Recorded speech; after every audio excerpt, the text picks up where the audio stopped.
health clinical research professional. She's founder of Body Initiative in Montreal West Island Integrated University Health and Social Services Center. She has an interest in knowledge transfer and community outreach focusing on several wellness areas from mental health to addiction problems. We've had Sherezad before. We're really pleased to have her here now. She's been working in the field of mental health services and research and project coordination for over 15 years. She also works as a fitness instructor at several YMCAs across Montreal. She's encountered a professional and personal experience the many benefits that exercise and following a healthy lifestyle has on overall well-being.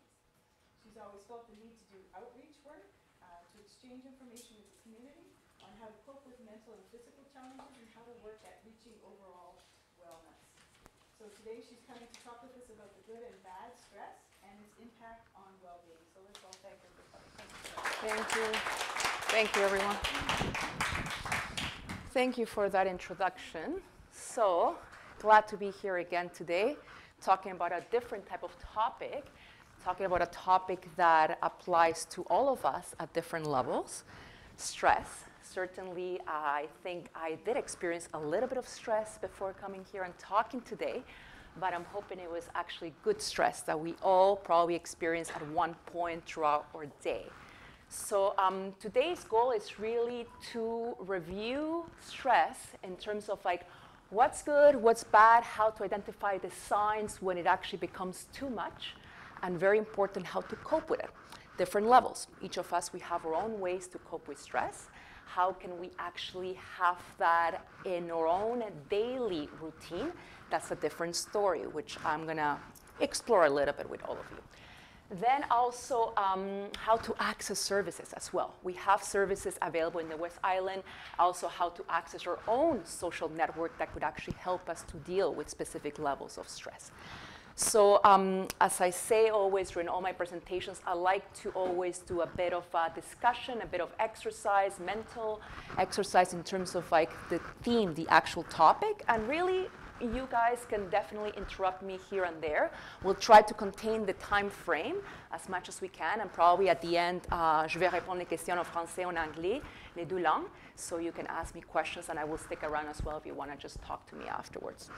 So, good versus bad stress, definitely a topic that interests me and is probably one of the main topics that I put together when I started doing this,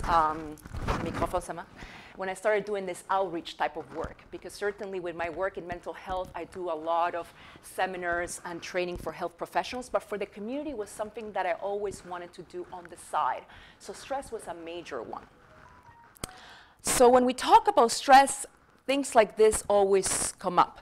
So about how much can we carry on ourselves, how do we actually cope with it, and then also that, how do we respond to it, right? Because stress happens all the time, but it's a matter of how we respond to it, how do we deal with it, that would actually affect our feelings and would affect our behavior. Sometimes things happen in life. It could happen that a significant other passes away. It could happen that we get diagnosed with an unfortunate illness. It could happen that we're dealing with a lot of mental struggles as well.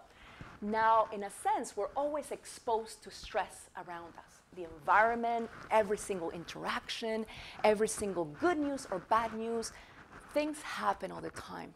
Now, how can we actually help ourselves and able to try to monitor how that affects us? And that's, I will say, in my experience so far, and I'm still learning, it's a daily work. And it's something that all of us, we can actually accomplish to do. So before we get started, I gave you all a little white paper. So I would like you to pull it out, and I would like you to close your eyes. It's something that is an exercise that I think would be very helpful for all of us to do every once in a while, just to close your eyes, and then before you write down, visualize and take your time and think about the one outlet that you enjoy on your own or to do with others. Let's call it your linchpin. So basically, it's the one thing that you always need. Realistic can be done daily, regular basis. So it's not like a trip to India or something like that. It has to be realistic. Something that you enjoy doing daily or that you could be doing daily and that you feel you connect and you feel you can just let yourself go and completely decompress. What's the one activity? And then write down what prevents you from doing it more often. Okay, so we'll take about 1 minute or two for each of you. Close your eyes and visualize.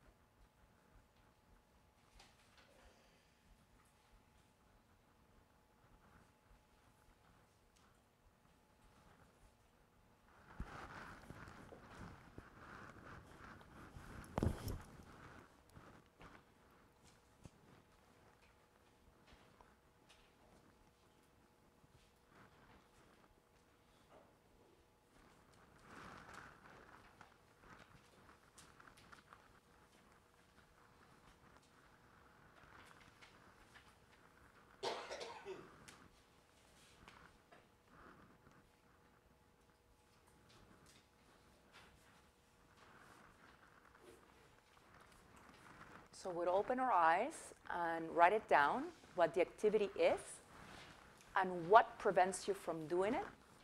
And then you fold it and you put it to the side.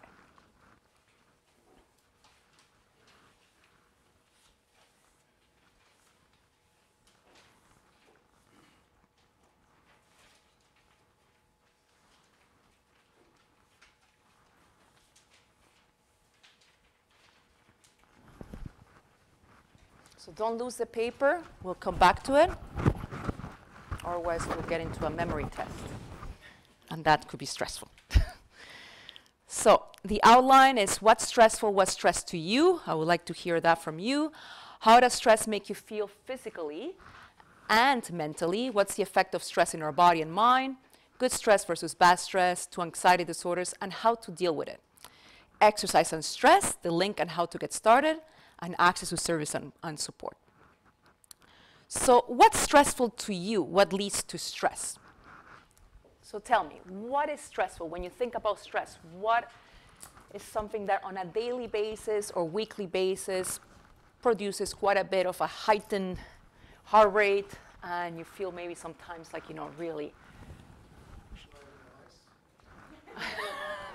The weather?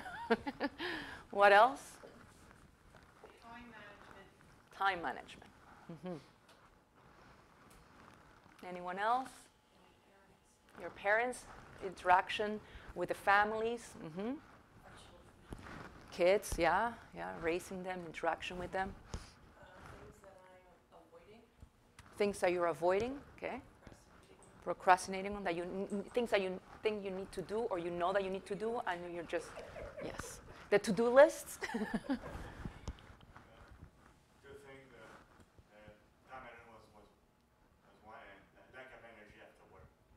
Lack of energy after work? Yeah. Yes. Stresses you out, okay. What else? Living on your own. Okay.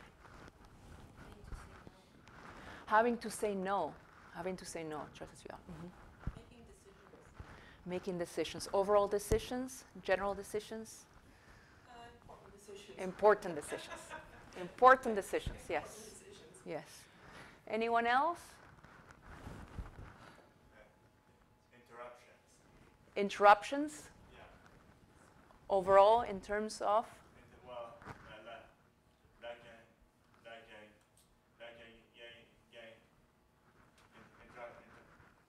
Interruptions like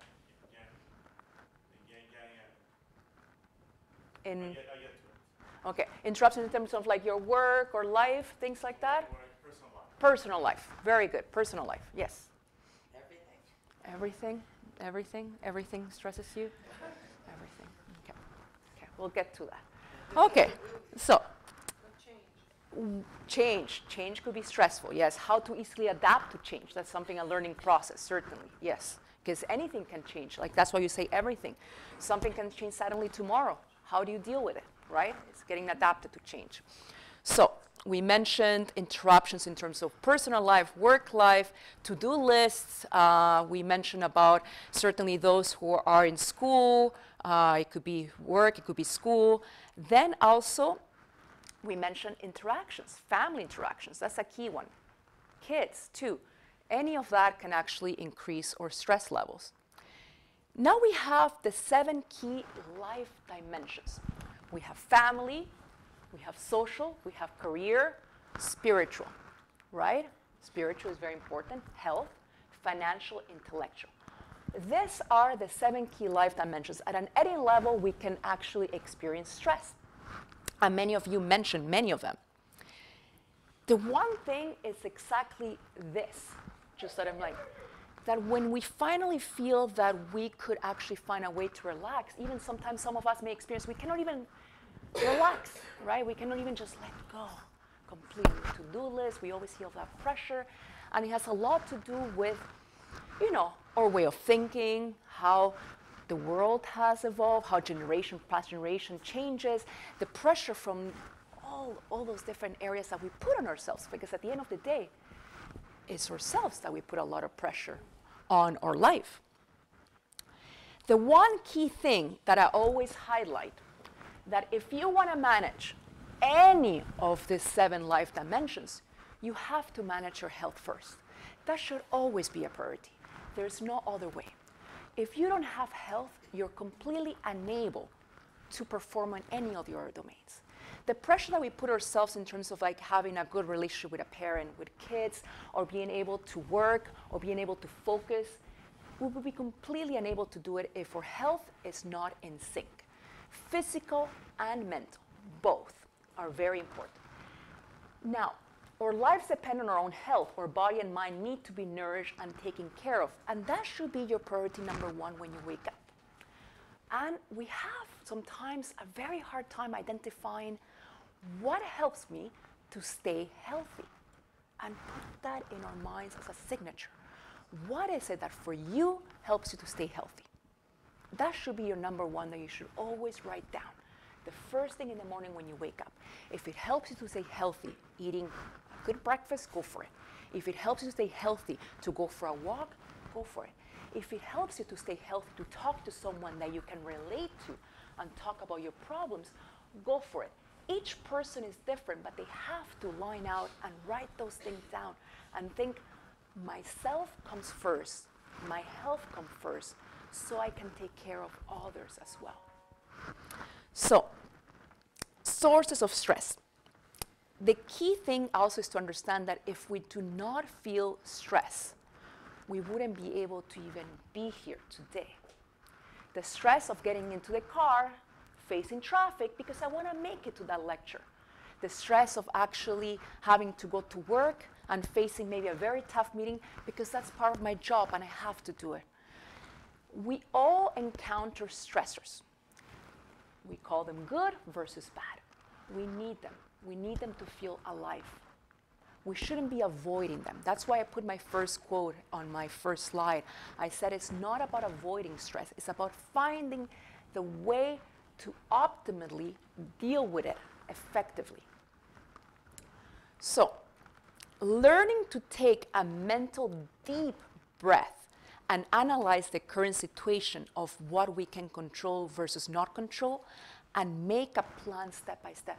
It's so hard to do that, Very hard. What I'm talking about there is actually when you're in the middle of a stressful situation, because I was, again, this weekend. Sundays are tough for me. It's funny because it should be a restful day, but it's not restful at all. Because you have to prepare your week ahead. I'm a mom, all of you can relate. You take care of your house, you know, you have your husband, you have this, or you have that, or you have family, parents take care of, so much. So then you need to think about, okay, my week ahead, I need to do the folding, I need to do the laundry, but I also want to relax, you know? But then you get into the middle of the stressful situation. Things happen, right? And then you have to ask yourself in the middle of it, okay, what is it that I can control and I cannot control here? If there is something that I cannot control, why do I let this really affect me? I can control it. I can't. I have to focus on what I can control of the situation. If there is a flood in the basement, which had happened to me when it was like, oh my God, my husband was away, when with the kids, raining nonstop. You know, the weather right now that is changing. The weather is a major stressor for us, especially we have a house and so on. I was dealing with a lot. But then at that moment, Friday you finish work and then you come home, a flood in the basement. Then in that moment I said, you know what? I started laughing. I decided to put music really loud. The kids were like, Mommy, let's put our boots on. Let's go and clean up. I was like, okay. You have to try to control yourself in that situation where you don't actually go into panic mode. Because the panic mode at the end is not going to make anything more effective, and it's not going to do well here, neither physically, especially if you are surrounded by others that rely on you. So it's very important sometimes in the moment of stress, even if it's as stressful as you can imagine.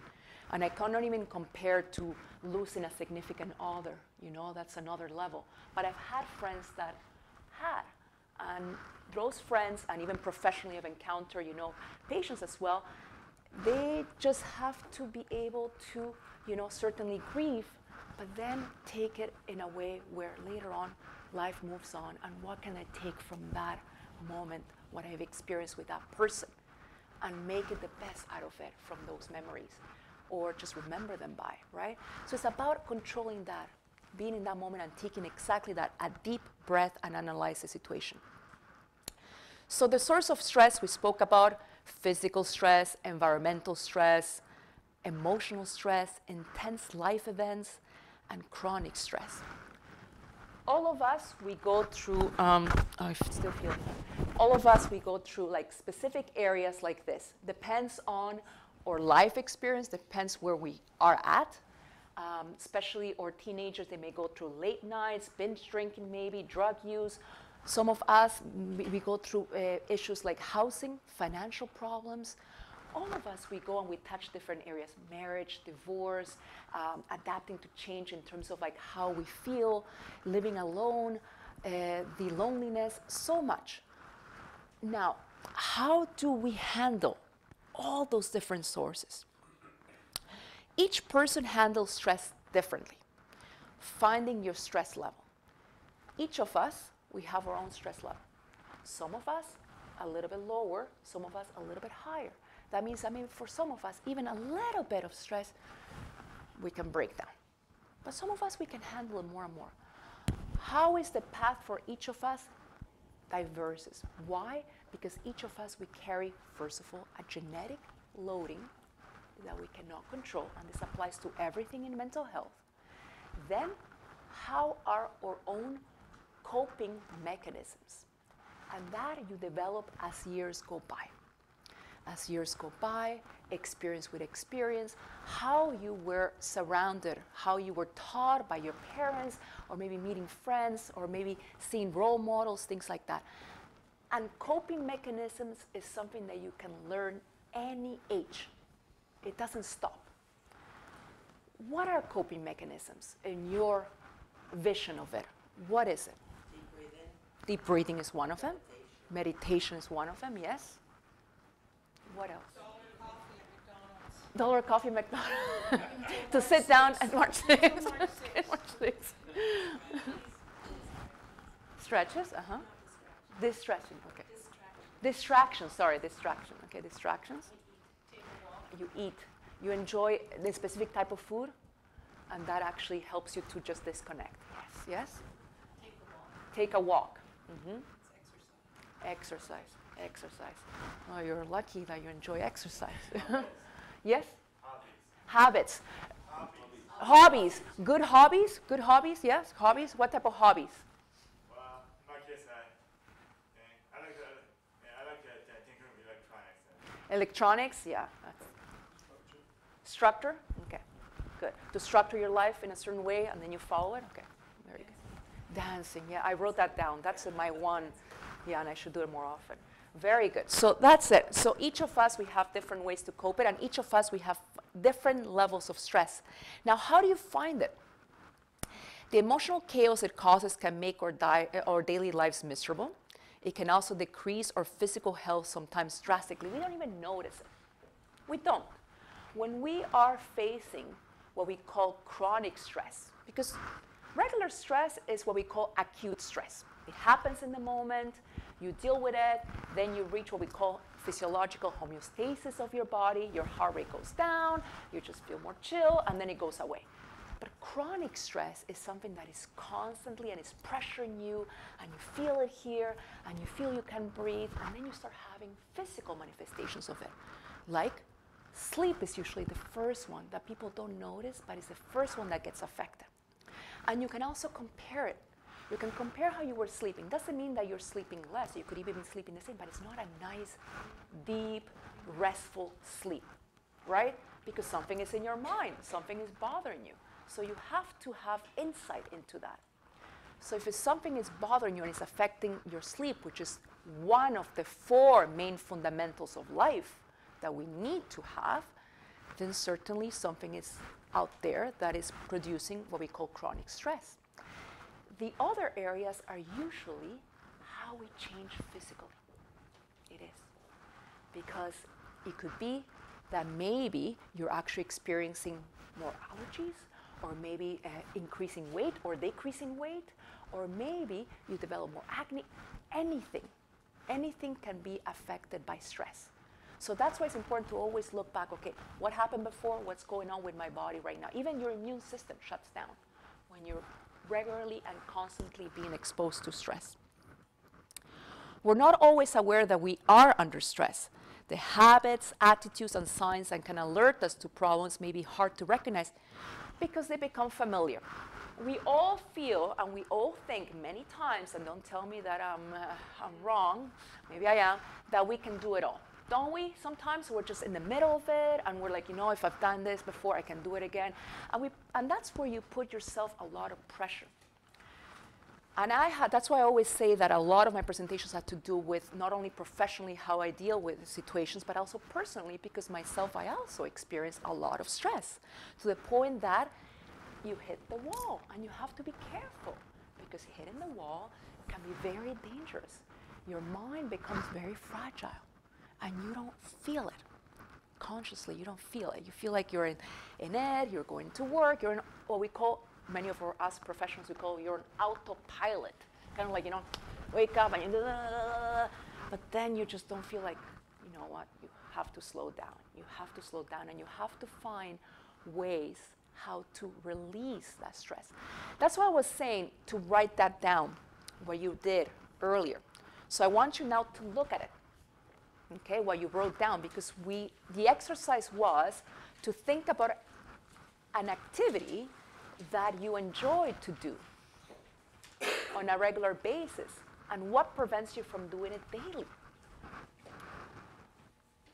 Remember when I said priority should be your health? Okay. Stress accumulates during the day. You may not notice it. You know, you wake up in the morning, you go through the day, you feel like it was a very good day because you did all these different things, right? You went, I don't know, you went to the doctor, visits, you saw your family, you went to work, or you went to school, blah, blah, blah, a list of things. When did you have time for yourself to disconnect within that day? I'm going to ask a question. Did any of you disconnect today from your routine? Any routine that you may have, did you disconnect? Anyone raise your hands? 1, 2, 3, 4, 5, 6, 7. How did you disconnect? Did you do what you wrote down, or did you do something else? You did something else. Okay. Did you do what you wrote down? Very good. Okay. Who else here did what you wrote down, or something else? Okay. My question is, like, how did you feel after doing that? How did you go with your day after you disconnected? Did you feel in control? Did you feel more chill? Did you feel more relaxed with energy or alert? Okay. Do you do it daily? It's not possible. Okay. Okay. Do you do it daily? Pretty much. Unless you're sick. Okay. Very good. Do you do it daily? You try to. Yes, of course, of course. But every day that you do it, you feel better than the days that you don't do it? Very good. Okay, excellent. So that's the point. The point is actually to find not just that one activity, but even more activities that we enjoy. and add more of those to our lives. Doesn't mean that you have to do it every day, but at least if you have a routine, and then from time to time, a time where you can disconnect, either with breathing exercises, with dancing, or just talking on the phone to someone, or just writing even, or just letting it go, it helps to decompress that intensity that we have during our daily lives. So there are different stress assessments online and so on, and even we have specific clinical skills that we use. And you can always, if you know of someone who's handling or dealing with a lot of stress and they don't realize it, I always say it's good to sit down with a person and just maybe a significant other or yourself, or even just take a bit of a moment to assess what your stress level might be.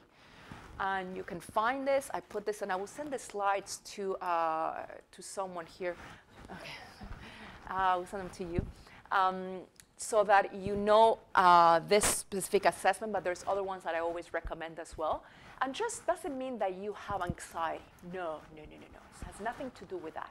It has to do with just more identifying the areas where you are likely to have more stress compared to other ones, because those are important to identify and to know yourself about, so that you know how to cope with those type of situations or scenarios.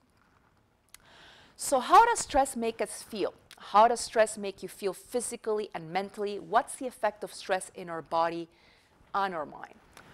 When you're stressed, under acute stress or chronic stress, hopefully it's mostly acute, but if it is chronic, how does it make you feel? What do you experience?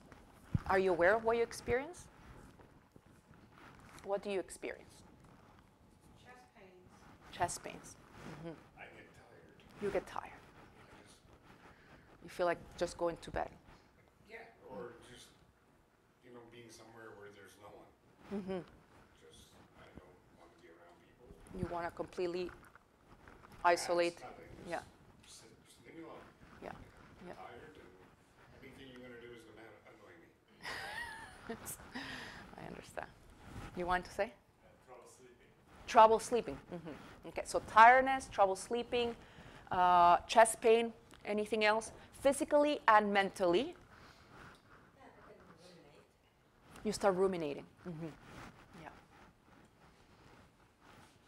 I just feel the tension in my body. You feel the tension in your body. You can relax. I feel it in my body. Mm-hmm. And your body, I'm sure, feels it too. Just a vibration that's, Yeah. Yeah. I'm sure your body feels it too. It's always a tension. It's here, shoulders, neck. digestion issues. Digestion is a big one. Yeah. Especially when you're under stress, you try to eat and then you start having digestion problems. Yeah, Anyone else? Yeah. Yeah. Your head is spinning. It's going to explode. Okay. So you are able to identify the signs of how physically your body gets really affected by it, and also mentally. And that's very important, because those are usually the signs that you should be looking at, and the signs that you should always, share with others as well around you. Because if those signs become frequent, then our body's going to feel it, and then other areas will be shutting down, like organs, mentally as well. Also you may not be able to sleep properly long term. A lot of things happen if that type of manifestations happen on a regular basis. So dizziness, problems with our organs, tiredness, lack of pain or lack of concentration, certainly our immune system. That's a big one. Sometimes we feel like, oh my God, why am I getting so many colds? And I see other people that are not getting sick, right? Whenever I'm in a lot of regular, constant stress, that's the first thing that happens to me. I get a cold. I get a very bad cold. So body, mind, and behavior. So this is all what stress leads to and can affect. But not all stress is bad, and we all needed a bit of stress to keep us going. So good versus bad stress. So here we have a performance. There are some people, very much not the large population, but that usually their stress response is so low that actually you reach a level where we call completely inert, like they're unable to respond to anything. right? We don't want to get there either. We want to have a level of stress that if it actually affects us, it drives us forward, right? It drives us forward, but we know that we have to do something. Yes, it's stressful, but we have to get it done, right? That's what drives us to do things, to accomplish things, to be able to, pay our bills, to be able to manage our things in life, to be able to even reach a certain type of relationship with other people, because that also involves stress and involves a bit of work, right? So, but then really can hit extreme mental and physical exhaustion when it becomes too much, and then we can get into a breakdown, and then illness hits in. So it is the body way of rising to a challenge and preparing to meet a tough situation with focus, strength, stamina, and heightened alertness. When students have to write an exam, when we have to go to work and do something that is work-related, or when we have to engage into a conversation with people, we have to have that heightened, right? We call it a strength. It is our strength, right? Each of us, we have it. We need that level of stress to be able to get it done. But even though stress can be a positive thing, like motivating us to make positive changes in our lives, or give us that extra push for an exam, it could also lead to detrimental effects if it's too much. So eustress, which is called good stress, we feel when we feel excited, or pulse quickens, or hormones change, but there is no threat or fear. So going on a date, promotion, roller coaster, there are many triggers for this good stress, and it keeps us feeling alive and excited about life. To get more good stress, we want to choose a want-to activity more than a have-to. And that's what you have to remember.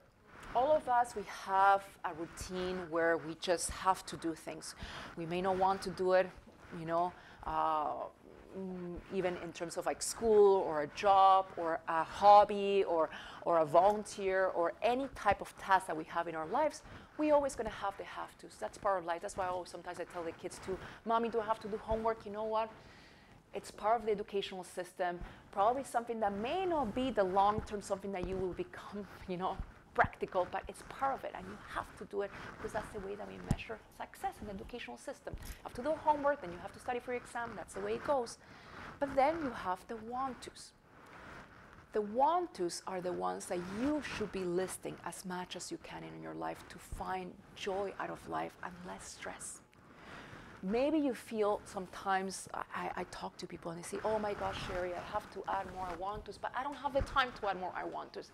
Well, I always say, what's the priority, right? You won't be able to do the have-tos if you are not able to decompress a little bit and add more things that are joyful. As I said, doesn't have to be on a daily basis. But if there are things that you know that you truly enjoy, add them to your week. Have that Sunday half hour where you look at your week schedule. And you know there are things that really bring you joy that you think that is something else that you're adding on, but actually it's going to help you release, because you may not feel it, but later, like we spoke about, some of you mentioned that you have a structure, that you do it on a daily basis, it makes you feel good. So we're going to watch a little video just to describe the mechanisms of stress, because at the end of the day, the message is that it's very much a physiological effect, like we all know. And we have a hormone in our bodies called the cortisol, which is the highest in the morning. That's why they always say it's great to actually write exams in the morning. It's great to do many things in the morning because the cortisol level is high, but it's a good thing because later on it goes down. So the stress level goes down. But that little stress is a good thing because it keeps you alert, it keeps you awake, and then you're able to write your exam, and then later on it goes down, and then you feel that you're able to release that reaches homeostasis. But when that cortisol gets actually triggered with each acute stress on a regular basis, then there is dysregulation in our body. And that's not good. That means that physiologically your body is exposed to that too much and is unable to actually reach homeostasis on a normal basis, normally.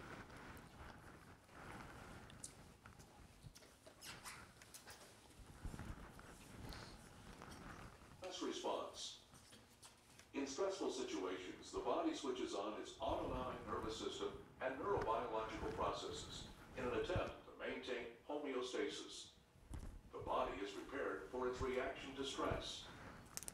In the brain, the hypothalamus is connected to the pituitary gland.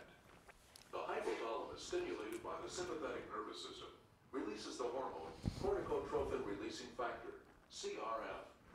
The CRF activates the pituitary gland to release the adrenocorticotropic hormone, ACTH.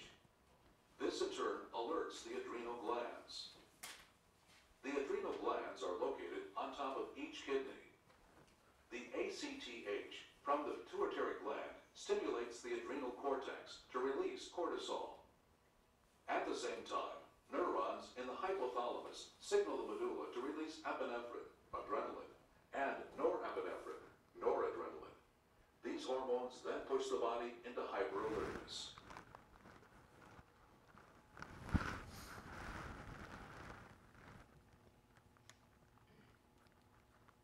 Right. So, It's not that easy, but Grammarly can help. going back.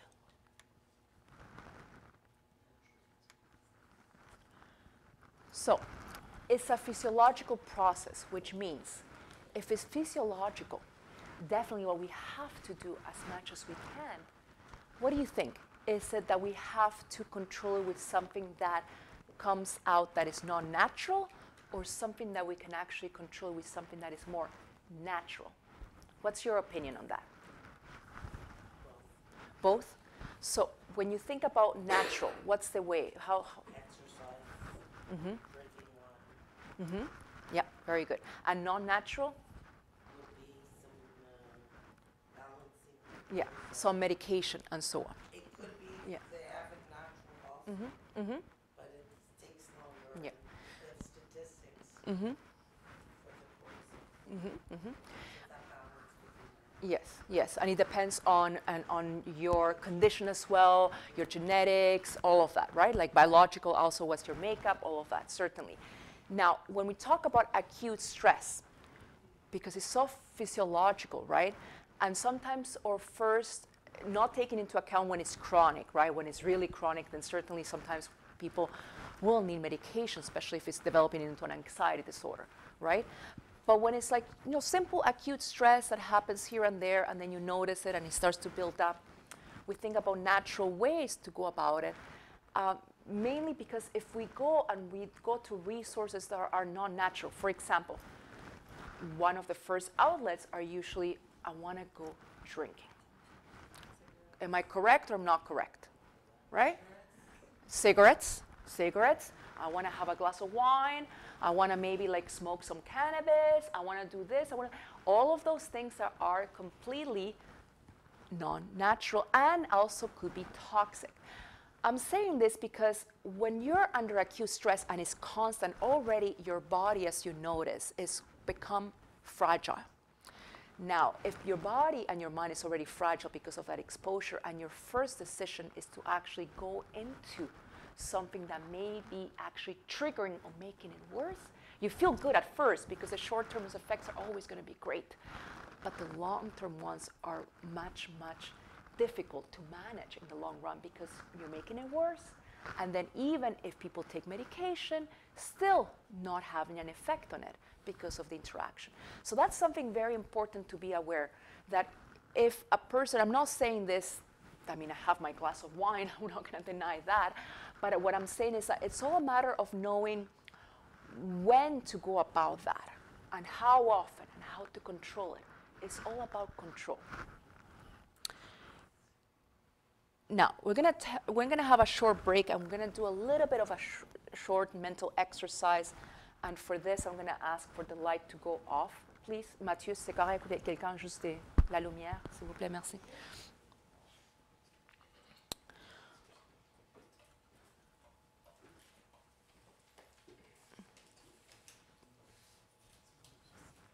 Okay. So I want you to, all of you, take a mental break. Take a big mental break. You can close your eyes. You can breathe. You can simply think about being somewhere where you want to be, the beach maybe, summer, sun. Take a mental break. Some of you may like to talk. Some of you may enjoy to write. Some of you may enjoy to simply take some quiet time, as we discussed. You know, some of you, when you feel stressed, you just want to be left alone for a little bit, be quiet, on your own, and just closing your eyes and not talk to anyone.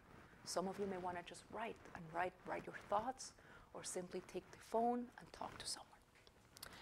The common goal should be to let your mind get a break, to disconnect from the thoughts that are overwhelming you. So close your eyes. Now focus on your breathing and nothing else. We'll do this for 1 minute.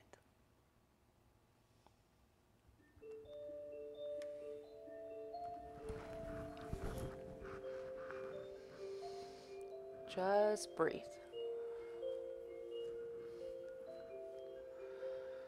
Don't think about anything else. Focus on that breathing. Inhale, exhale.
Now open your eyes, slowly.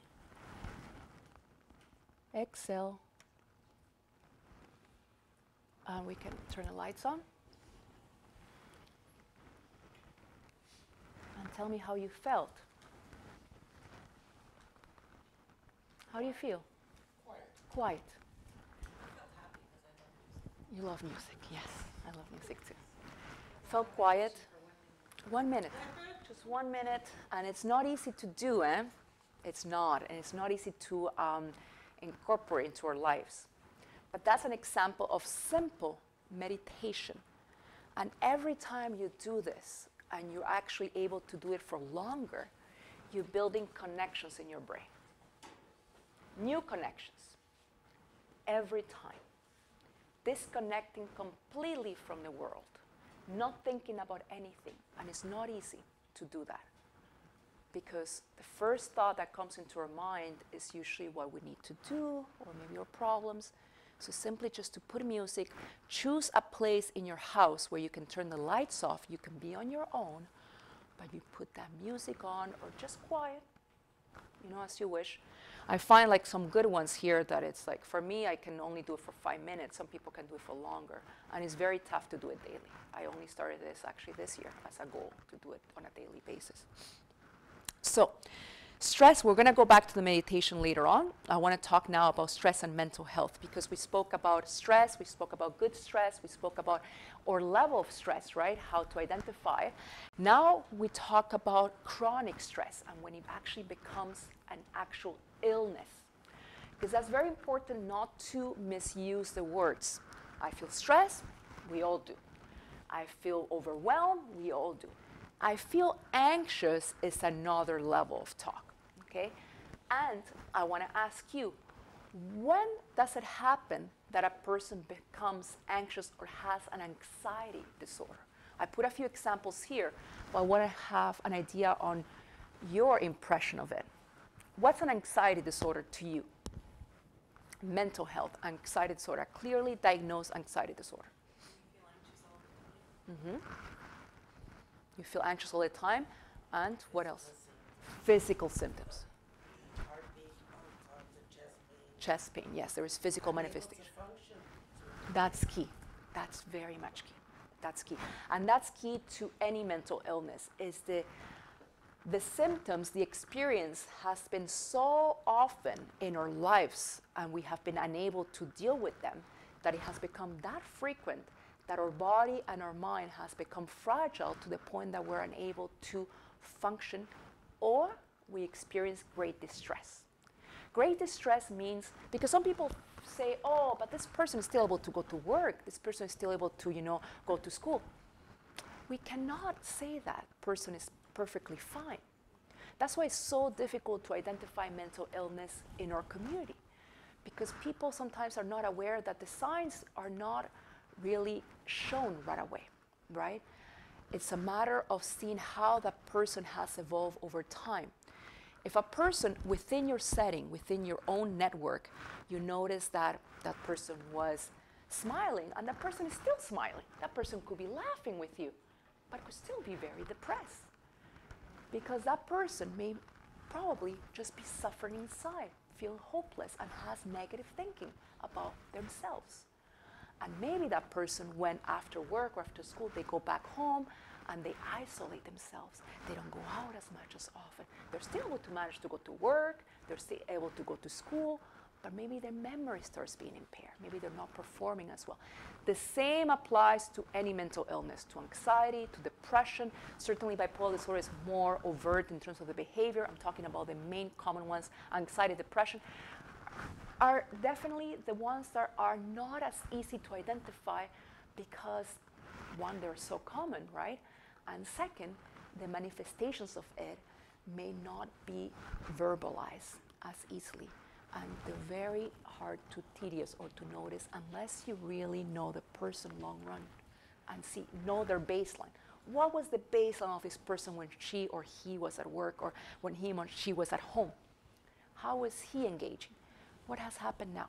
You have to notice the behavior, how it has changed, how the person interacts, how the person relates to others, how the person is even looking at you in the eyes. If this person is not there as we used to be before, there is something going on. So for anxiety, we have a diverse type of mental health disorders. When we talk about anxiety, we talk about phobias, which is usually anxiety due to something that triggers a lot of fear. Then we have social anxiety disorders, which is one of the most common ones, especially in youth. Feeling very anxious around people, or unable to speak, or unable to even eat in front of people. Then we have obsessive-compulsive disorders. They get into a pattern where they need to do repetitive behaviors to actually calm that type of thinking process that they have. They need to wash their hands constantly because they have the constant thought that their hands are dirty or they have germs and so on. Post-traumatic stress disorder, very much related to a traumatic event that has happened to them, and it could be very much an environmental factor, or or seeing something, or something terrible that has happened to them, and they're unable to sleep. They have nightmares in the middle of the night, or they start, reliving the experience as well, with a lot of physical manifestations. Panic disorders, it reaches the level where the person experiences so much anxiety that in the middle of standing anywhere, they start developing a lot of physical manifestations. They feel choking, dizziness, chest pain, unable to breathe, and it comes out of nowhere. Out of nowhere. And it's very common, but a person can have a panic attack once in their life and not again. But if a person develops several panic attacks, and every time it happens, they're fearful that it will happen again, then it becomes what we call a panic disorder. Okay? What I'm trying to say is that not because you had one panic attack means that you're going to have a panic disorder. Okay? It has to be, with any mental illness, it has to be frequent, it has to be constant, but it's a sign. If you had a panic attack in your life, that means, whoa, this is a wake-up call that my stress levels are up to the roof. So something is going on with me psychologically, internally, and physically. The signs when it becomes too much.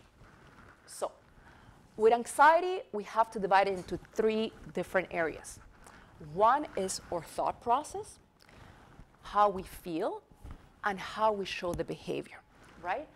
That's common in terms of mental health. So thinking that danger is everywhere, thinking that a thing or situation is very dangerous, worrying way too much, constant thoughts or images, predicting negative outcomes, a lot of what if, what if, what if, what if I don't do this, what if, the constant, what we call rumination that happens in our minds. Being overtly critical of yourself or perfectionist. That's what I was coming back to what I was saying at the very beginning. The pressure of putting on ourselves on a daily basis, that type of pressure. Then the feelings, numbness, irritability, which is very common when we feel stressed, we feel irritable, we don't want to talk to anyone. And anyone talks to us, it bothers us. Muscle tension, nausea, jumpiness, chest tightness, headaches, dizziness, trembling, heart fluttering, behavior. Then we start reacting. So we think, then we feel it, and then we start reacting towards our environment. We start avoiding, that's a major one. Start avoiding situations because we know it. We cling to safe people or refusing to leave them. We have outbursts, repetitive rituals. We check things. We seek a lot of reassurance. Depending on someone or something else to get through our difficult times. Being unable to fall asleep or waking up frequently throughout the night. Over-preparing. Sometimes we may see a woman, someone at home takes care of their family, that has it all under control. And you think about it, wow, this person does it all. Amazing, she's so in control. But this person, that's one sign of a person being under extreme stress and anxiety. So much because the person is over-preparing, overdoing, overstructuring, overdoing. That is already a sign that they need so much control because they can't let go, okay? Not letting anyone help you with things. That's the number one. No, I don't need any help. I can do it. I can do it on my own. I can do it. How many of you feel like that sometimes? No need to have help. I can do it. Sometimes just let people help you. And that's something I've also learned over the years. You just have to delegate. If you're at work, you have to let people do things. It's not everything has to be on you. That pattern of always being on you that's what's causing us constant stress. This is a good chart to have in terms of sign because this is what actually leads to what we call anxiety disorders. So how to recognize anxiety in yourself and others? Those are the major ones that get affected.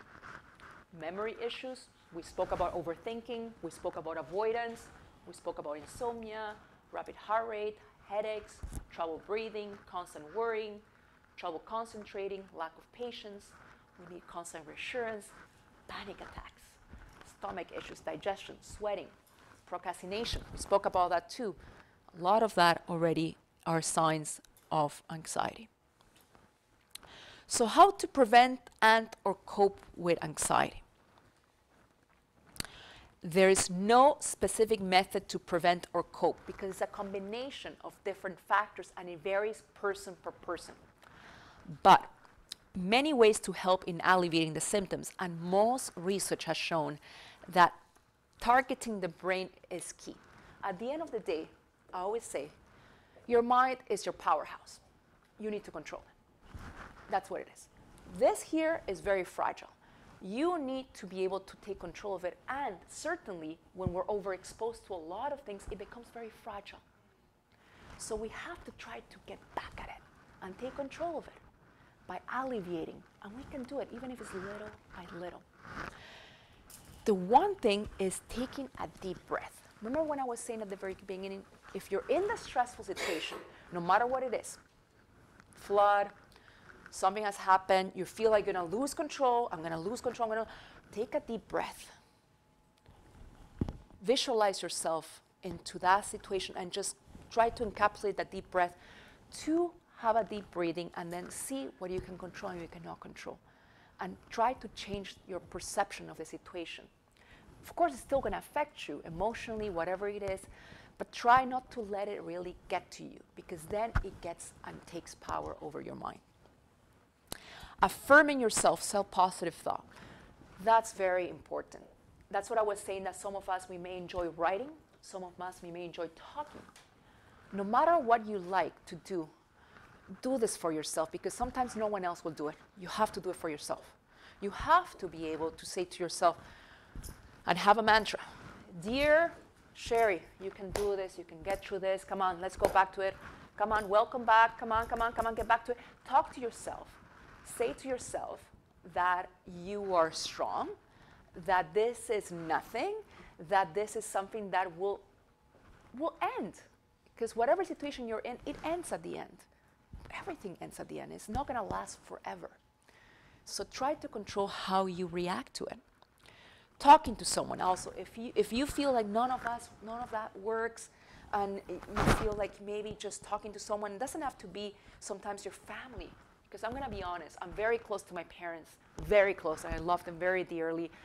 But when I'm in the middle of it, I know exactly what my mom is going to tell me, and sometimes I just don't want to listen.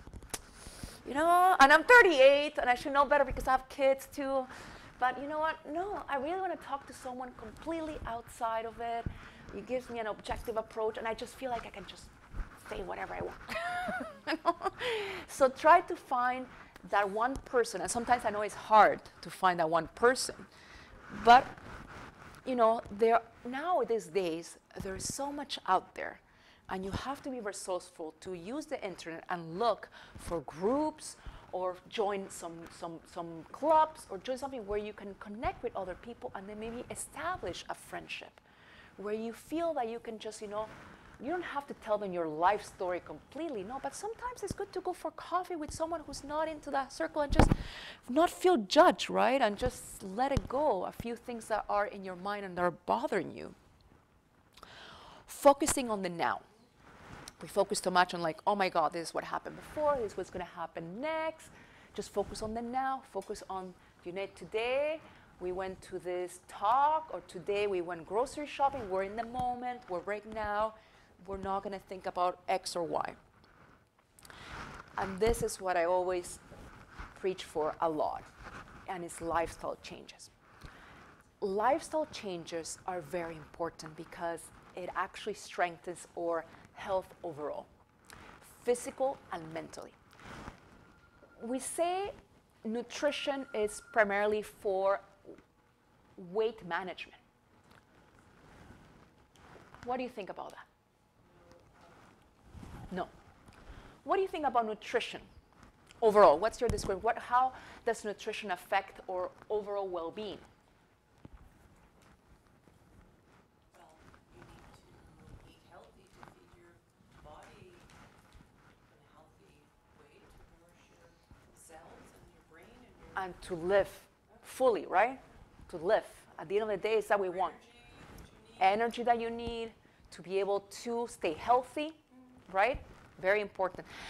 And nutrition, choosing the right food is so important for our brain.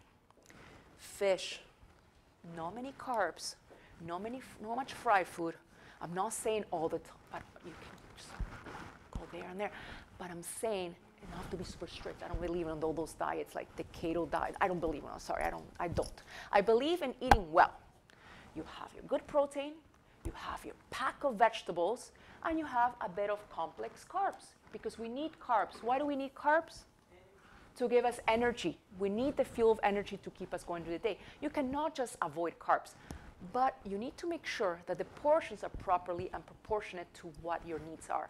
In terms of breakfast, always have good protein or a bit of cereals are good, like whole wheat stuff. Don't pack it with a bagel that is like, no whole wheat bagel and just like that plain, or just a cup of coffee. That's not nutritional for yourself. So that's number one. Nutrition is 80% of the job. Very important. Then we start thinking about exercise. Why is exercise so important?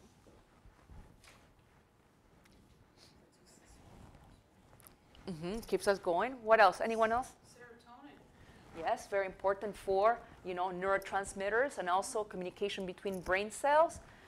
And very important, our brain, right? Our brain needs to be told that you're active.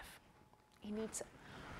We as humans, when we think about how we were back in the prehistoric era, we were out there moving. We had to move because an animal was around, right? Our brain is adapted to moving to survive. We're not supposed to be sedentary. We're not supposed to. It's just a life made us sedentary by having that type of, yes? I think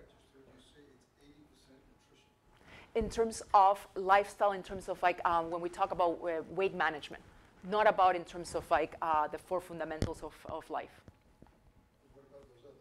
Sleep? Everything is equally important. Sleep, exercise, nutrition, and yeah, for life overall. Thank you for correcting me, yes. So basically, we are adapted to be moving. We need it. We need it to survive back in the day, and now these days to actually make our brain more active. Because otherwise our brain, the signal that it's getting if we're sitting down is basically, if you're sitting down all day, how do you think your brain feels? Sleepy, tired, not energetic. It needs a type of boost, but it's a good boost. It's a boost of good, positive energy. Then reducing alcohol and caffeine is also very important, like as I mentioned before, because caffeine is a stimulant. It's a minor stimulant, but it's a stimulant. Certainly with way too much, it actually has effects in our health. In terms of blood pressure, also in terms of sleep, it has a life span of 8 hours. So we have to think about that. If we have problems with sleeping, by what time we should actually stop drinking caffeine. Then counseling services. Certainly, if we need to reach out to someone, we should always get help. I put depression and anxiety because, as I mentioned earlier, these are the 2 most common mental health disorders, and they're so linked together, many of the symptoms. And most of the time, it happens in what we call comorbid disorders. So it happens together many times. So when we talk about anxiety, we talk about physical manifestations: trembling, increased breathing, feeling nervousness or powerless, having a sense of impending danger or panic, high heart rate, sweating. Depression, sadness, irritability, loss of interest, thoughts of suicide or death, tiredness, disturbance in sleep or appetite. But these are the common ones: feeling restless, trouble thinking, excessive worrying, unexplained physical complaints such as headaches or stomach aches, and agitation. I would say always think about these common ones because it could go either way. With anxiety, you have more physical, but with depression, you have more of the perception that either you lack interest or you have the sadness, but not necessarily one. It could be both, or it could be one or the other one. So, as a summary, in terms of the facts about stress, we have a stress level, each of us. We have to identify when it reaches the level of what we call a panic attack. Doesn't mean that you have a panic disorder, but it could reach that level. We spoke about the major cause of stress. We spoke about how it actually affects our body and our mind. And we also spoke about how it actually affects other areas in our life, such as heart disease, stomach ulcers, post-traumatic disorder. It could go either way. In terms of mental health in Canada, all of you might be aware that only 1 out of 5 children who need mental health services receive them. About 70% of mental health problems and illness have their onset during childhood or adolescence. 3.2 is the total number of 12 to 19 years old in Canada at risk for developing depression in a stage during 3.2. Third highest Canada youth suicide rate is the 3rd highest in the industrialized world. 2nd highest surpasses only by injuries. Mental disorders in youth are ranked as the 2nd highest hospital care expenditure in Canada. So how our youth is affected by mental health is enormous, it's very significant, and that's why it's important to always educate as much as we can, not only to our community and our schools and our services, but mostly our youth, because for me, I always call it the precious group, because that's the age where the brain is the most fragile, and also at the same time where most of the mental health disorders happen, the onset.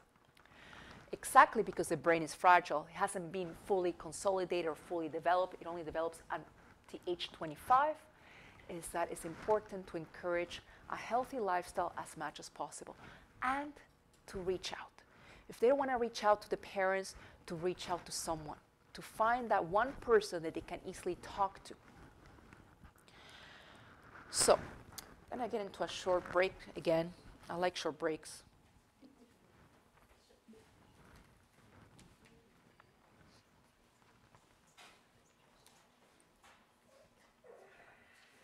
At this time, I will ask everyone to get up. Yeah. So I always talk about movement, right?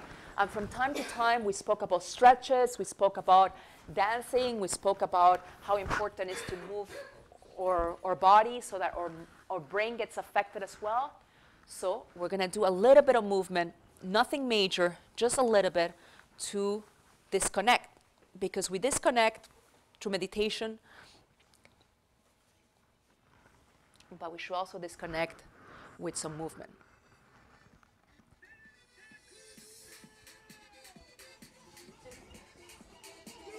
Okay, so we're going to move simple movements. I'm not going to do anything major here. So just relax. Just don't think about anything else. No one is here. It's just you by yourself in your living room, okay? Close your eyes if you need to. Just shake up your arms, shake up those legs, shake up your head. And you're going to do a bit of arm movement. And we're going to go uno, dos. We slow it down. And then we go up again. And then we go down again. And then we breathe. Exhale. Inhale and exhale. Good. And then we move around just a little bit. Move, move, move. Shake it, shake it. Shake your shoulders, shake your body.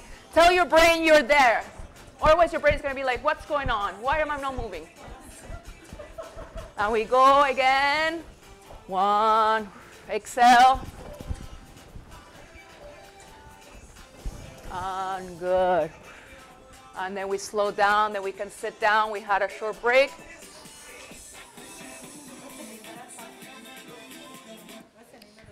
Oh, that's danza coduro. Danza coduro. Yeah. It's one of my Zumba songs that I put. So, I have a few people that I work with that always tell me, Sherry, sometimes what I do in my office is I do chair yoga. I never heard of that before. And I'm a fitness professional, but I never heard of chair yoga. I know about yoga, I know about any type of, but I don't usually do a lot of yoga. I try to incorporate it this year. I should do it more often. Meditation and yoga are one of my goals for this year. I do a lot of exercise, but I don't actually do more calm type of approaches. So I thought it was very interesting because this person was saying, you know what, sometimes in the middle of the day, there's too much going on at work. I just need to have a little bit of a break. And I can't do the meditation, so I just simply I close my office, I pull up my chair, and I just simply do chair yoga. So she showed me a few examples of it. 5 minutes, and she says that she feels really good because she feels stress a lot. And I will tell you, I always tell when I feel like that, like I need to go for a run or something like that, but I can't do it all the time at work, right? So sometimes I just simply try to like stretch. I get out of my office. If I'm always doing this, it's different. But if I'm on my desk, I just go up and down the hallway or something like that. So it really varies how. But I will tell you that science shows that the brain needs to be distracted from those thoughts, right? And we can't all the time do meditation. Because let's face it, meditation requires a bit of concentration, feeling like really completely disconnected. You need to turn the lights off. There has to be no noise, all of that. But if you get your brain distracted from the thought, movement is a very good way to go about it. Movement and music, it's a very good combo. So if ever you feel that you are low in energy, you feel stressed, go somewhere in your house if you can and put that music loud and disconnect for a little bit and move just a little bit. It will make you feel better. How do you deal with stress in your daily life now? So I mentioned that I deal with stress dancing or exercising. That's what I wrote down. Some of you wrote it down too. Do you want to share how you deal with stress in your life? Any of you? Or overall, your knowledge of it?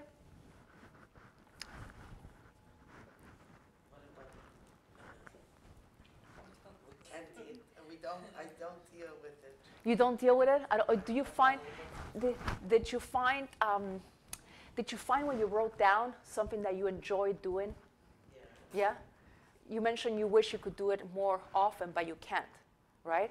Would you like to talk to me about it after? No, You want to share? Yeah? I really said Sunday, I like time to decompress. I work with children in a school, grade 1, and Yes. there's a lot of behavior and there's Yes. mental illness, and I deal with a lot. Mm-hmm. And I needed to decompress, and this morning I was, because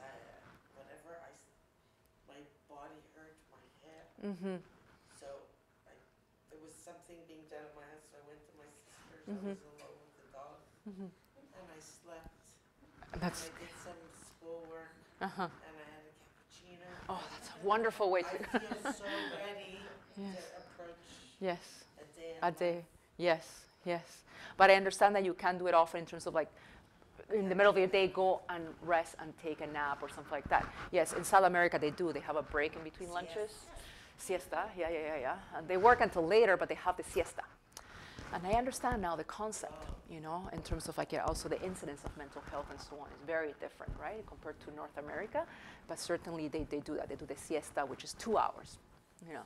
So it is important, certainly, especially if you're not able to get the long hours of sleep that you do need, which is 8 hours. It's science-based. If someone tells you that each person varies with their sleep, it's not true. Everyone needs 8 hours of sleep. That's known. It's true that some people function with 6 hours. They could function, but they couldn't function for long term. Eventually, their memory will get impaired. Eventually, they will have maybe cardiac problems. It really affects their health in the long term. We all need 8 hours. So, exercise, we spoke about. Nutrition also, very important on how we actually able to deal with stress. If we have a good nutrition, or brain gets nourished, gets like the cells get good oxygen as well. Music, dancing, stretching, yoga, meditation, also talking to someone, social support, very important. Also even just going in nature, you know, just going for a walk in nature. I know that it's winter time, but you know when it's nice outside and it's not so cold? I remember it was like a few weekends ago that it was beautiful, and then you go and you walk in the snow and you get the fresh air.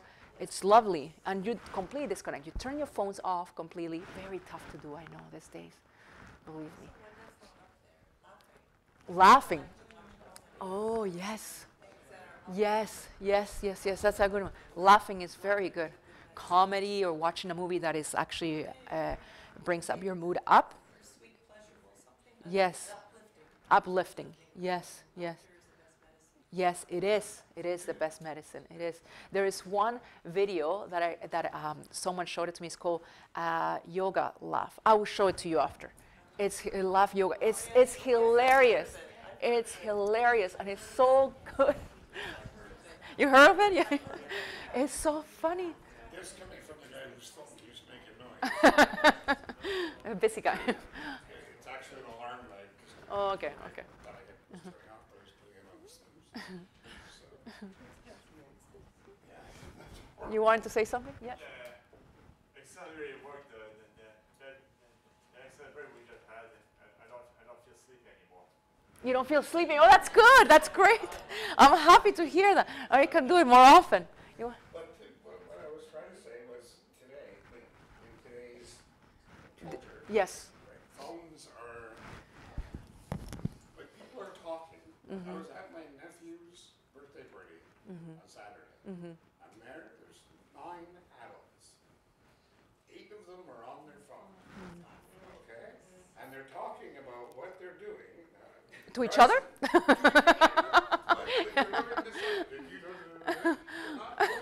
Oh, yeah. Wow. Yes, I say wow too. Yes. We can't talk Yes. now without the phone. Yes. We can't actually sit and have a conversation. Yes. Actually, the social network is stressful. It is stressful. Well, some people are now making you leave your phones at the door. Yeah. And it should be that way as much as possible, because especially if you are, if you come home and you want to, have a conversation with the family and so on, it's a matter of setting like, a routine, especially with the kids, right, with adolescents at a specific age, because at the end of the day, this communication is actually stimulating your brain. It's social interaction. That's why they always say for seniors that it's important to socialize. That's what it's doing. You're building new connections. And then at one point also your language even gets impaired. I think there was a study actually that found that how the writing of kids these days is much different compared to before, because they're unable, because they're always, even they get a laptop, even like they require, it's one of the requirements, you know, at the end of elementary school, I think, or even at the beginning of high school, because they're not like, you know, at an older generation like mine and like yours, where we didn't have computers, right? Much later computers, but we had to really write, right? And observe the teacher, right? Take notes, and process it, right? And also talk, right? We didn't have phones, and phones, you know, leads to other issues, you know, also in terms of like even physically as well, you know, shoulders, your neck, you're always there, you know, all of that. What I meant more by it is, of course, you know, if you have, even if you put your phone or your thing away, you still have that thing about wanting to check in. Yes. That's what I meant by it's. Yes, more it is. So it's always kind of on your mind to be checking in on your phone or your emails or your, you know, the social, who messaged you or whatever.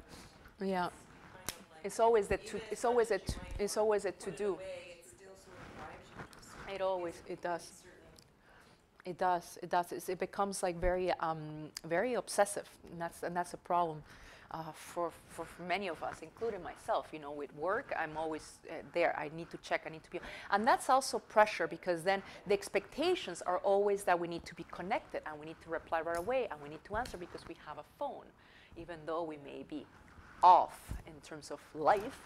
But people still call and so on. I put a rule now. I don't know if it's something that is helpful for all of you, but in terms of my sleep, that was another one of my goals, because I wasn't sleeping much. I was sleeping 6 hours. So I decided this year with my husband to sleep 8 hours as much as we can. So we had to actually communicate this to my family. Yeah, I'm gonna put it on silent, my phone.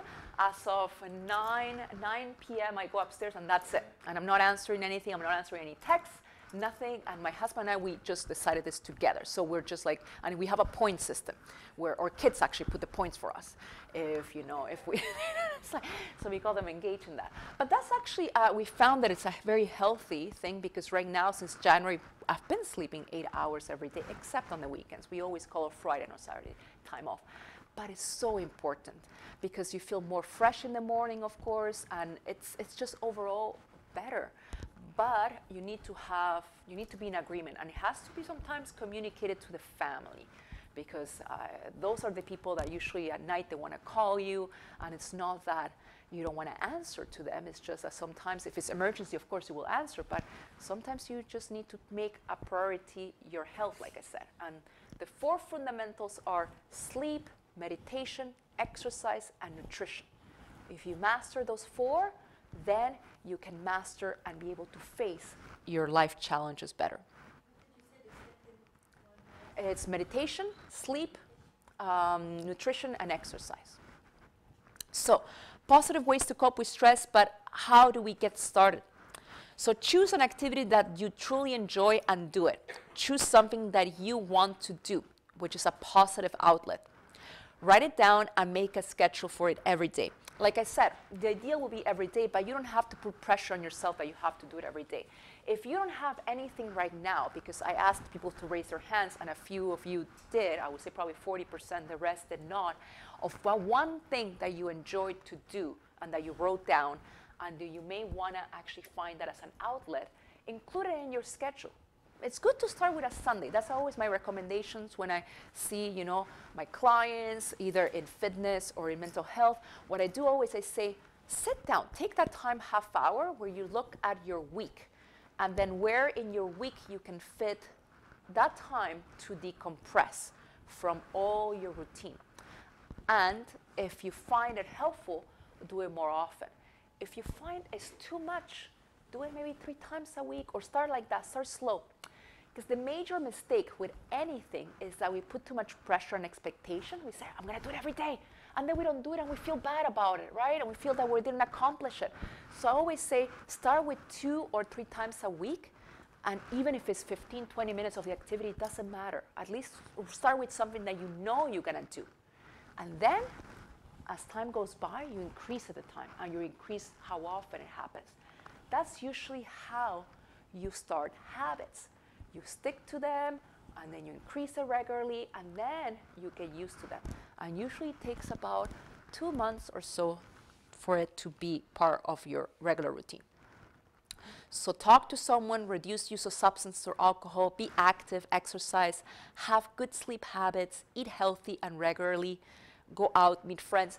Eating regularly is very important. Some of us, we feel like, oh my God, I put on weight. I need to actually not eat at night. That's not healthy.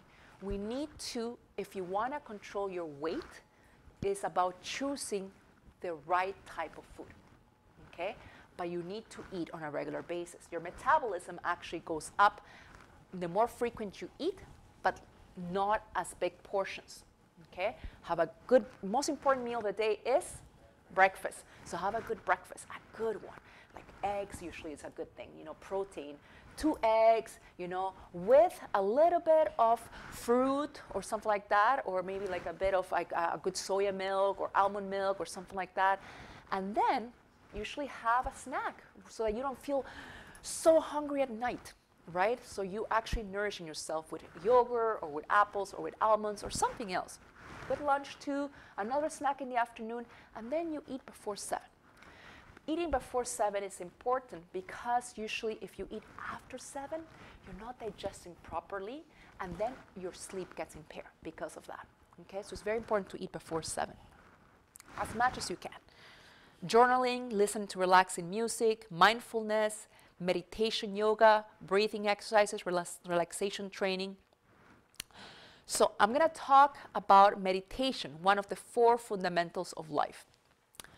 So if you can master these areas, you're making your brain stronger to be able to face challenges in life. Social support makes those connections even stronger, so surrounding yourself by those that lift you up, those you can always count on.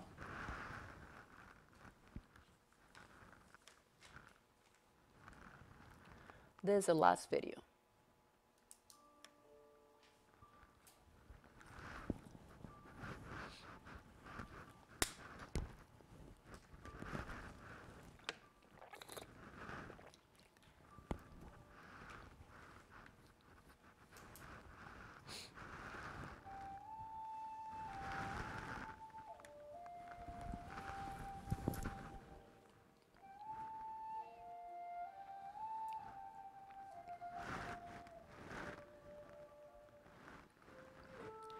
So are you motivated enough to practice meditation?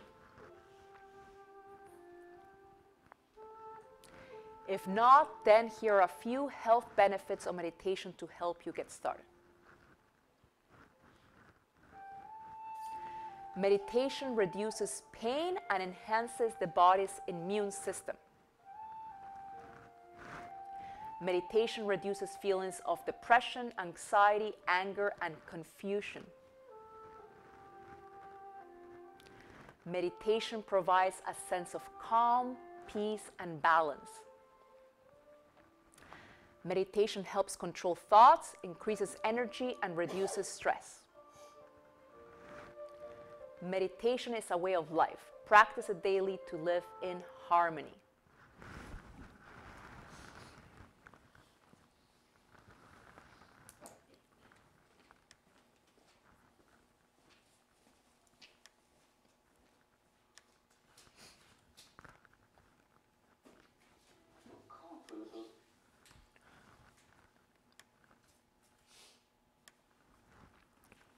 So, how to access help? You have to first recognize the signs that we spoke about. If you can't, others around you might before it becomes worse. Use ways to cope with the signs and the symptoms. So you always have to find first a list of ways that you can cope with them or that you can actually have accessible and share with those around you on how to cope with them. And recognizing the signs is first thing. Talk to someone within your network and or seek help at school, CEGEP, university, and or at work. Having people around you is key. Go to your nearest CLSC. There are mental health teams at the CLSC Lac Saint Louis and Pierrefonds. If you're able to afford and have insurance, get a few counseling services. Also, crisis centers and numbers when become severe. So there is the West Island Crisis Center, for example. So the service on campus, if you go to campus, CLSC services, there's a counseling service, the number is there, West Island Therapy Center and the West Island Crisis Center. For the CLSCs, you can get a referral from your GP if you need more of a specialized approach. And at CLSC Pierrefonds and Lac Saint Louis, the numbers are there. The most important thing is to notice changes. I already explained what anxiety is, right? One thing is acute stress, another level is when it's chronic stress and it's very detrimental and it's very severe. Especially the first signs are always very physical. The last part that I want to touch on is the link between stress and exercise. So we already experienced with movement how we felt, but more these days people realize the importance of personal health and happiness, that to truly live a great life, you need to live long, live healthy, and try to obtain enjoyment from everything that you do. That's key. I mean, we always focus a lot on how to reach happiness, how to feel good. At the end of the day, you want to be able to enjoy interacting with those that you love. For that, you need to be healthy. For that, you need to keep your health as best as possible. Stress alone has the potential to harm your health and wellness, and anxiety makes it very difficult to focus on positives in life. Once the stress becomes an anxiety disorder, then it's very difficult because then you have to manage it sometimes with therapy and with medication. So if we're able to prevent it by focusing on a healthy lifestyle and focusing on the things that we spoke about, how to cope with acute stress and doing more of the things that we enjoy that help us release that stress, then we won't be able, at least we're controlling not to go into that path, right? Now, if a person already developed an anxiety disorder, the best way to go about it is how to cope to alleviate symptoms. Alleviating symptoms are the areas that I spoke about on how to keep the brain active. That means taking a deep breath, that means talking to someone, that means sometimes even doing healthy things for your lifestyle. It may be that a person with an anxiety disorder may always have it, that happens. But it can be controlled. The symptoms can be controlled so that a person is able to function. And many times can be so in control that the person is in what we call remission. It happens the same thing with depression. Can we solve the problem with exercise? Is exercise a free type of medication? It reduces health concerns, relaxing your body, but when you exercise regularly, your body becomes a little too tired to experience the severity of physical anxiety, which should lead to less actual anxiety. Good feeling chemicals. Exercise also has a positive effect on your brain. Exercise releases endorphins, are chemicals in your brain that make you feel good, allows you to have a break. Body temperature as well goes up. Coping, release that energy when upset in a positive, strenuous way. We always see exercise as something hard to do, don't we? To feel motivated to do it. Oh my God, I have to go to the gym in the morning. I'd just rather sleep more. Yes, if you didn't sleep enough, I say sleep more. But if you got your 8 hours, then that's great. Maybe you just want to go to the gym maybe at the end of your day. It doesn't have to be a full hour to see the benefits. Because let's just face it, not all of us may have that full hour, right? Some of you may have other priorities. Your lifestyle is different, your environment, your situation. But there are many things that you can do from home, especially now these days that we have access to YouTube, where you have easy access to yoga online, or you have easy access to quick exercises. What your brain needs, because many times we associate with exercise with weight loss. That's the first thing we think. I need to lose weight, I need to do more exercise. What exercise does, transforms your body composition to having more muscle, okay? What I was saying before about 80%, I was talking about weight management. If you really want to control your weight, it's all about nutrition, 80%. The rest is exercise, because exercise actually, burns energy. So it's perfectly fine. Your composition of your body will change. You become stronger, you become leaner, and so on. But exercise has been very much underestimated in the sense of the other essential benefits for your health. One major one is the brain. You feel more alert. You feel more quicker. You feel better. even your confidence level goes up because you start developing a routine where like, you know what, I'm going to start running maybe a little bit today. Then I'm going to increase it a little bit more next week, and then a little bit more. And then you end up increasing, and then you end up seeing yourself running maybe like a 5K, or even walking a 5K that maybe before you weren't even doing it. You always have to look at progress. Sometimes we put too much pressure in ourselves in saying, I want to run this, I want to, like I was saying before, it applies to everything to incorporate a little bit, but master that little bit. If you master that little bit, you will feel good about yourself because then you're mastering something that you thought you weren't going to be able to, but you did it at the end. That's how confidence gets built up, self-esteem, and also resiliency. Why? Let me know. Why is it that things like this build your resiliency? Because you found it as a challenge. You found it as a big challenge, right? But you overcame that challenge by doing it. So in a sense, your resiliency gets built up. So fun activities like sports or other fun active classes. There's many ways to stay active. Many ways. Sorry? Dancing again. Yes, whatever you like. Dancing, sports, joining anything that requires movement is very good for your brain. It gives you oxygen. So the goal in life is to be happy, not necessarily to be stress-free, but you learn to manage it. So we spoke about the many different ways to go about it.